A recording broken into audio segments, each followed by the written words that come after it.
All right, so we're gonna do some Ys from the floor. So number one, you wanna make sure that you have the mobility to do it from the floor. If you don't have all that range of motion, you're just gonna end up using stuff that we don't wanna use. So I'm gonna show you from the floor, then I'm gonna show you a little bit of a regression that we can use. I mean, these are great if you had like a tall table, but a lot of people don't, so we'll give you this variation. So from the floor, I'm gonna have my forehead on my forearm.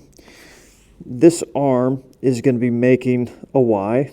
Okay, so if I look at it straight ahead, it's at about here, and that should be in line kind of with the fibers of my low trap, because that's what I'm wanting to work, is work the lower trap, not so much the upper trap as I raise this arm. So I'm here, I'm going to go a breath in, so I'm going to fill the stomach up with air.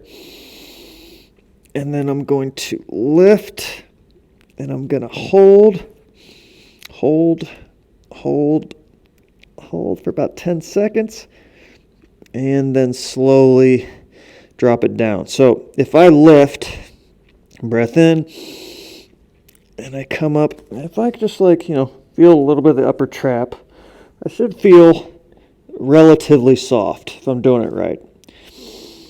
And then come back up. But if you kind of lift it and you kind of shrug to lift, you probably don't have the range of motion to be in this position.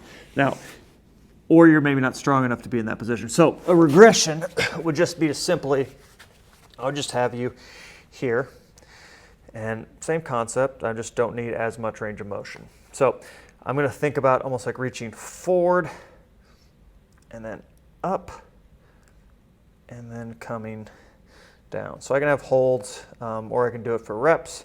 So I'm reaching forward and then up.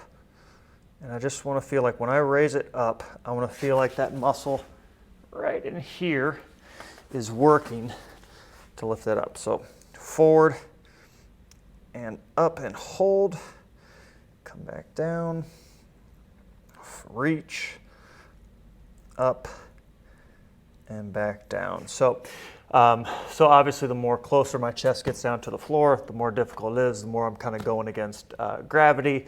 So if you want to start from here, then work your way down to the ground to get the shoulder stabilizers a lot stronger.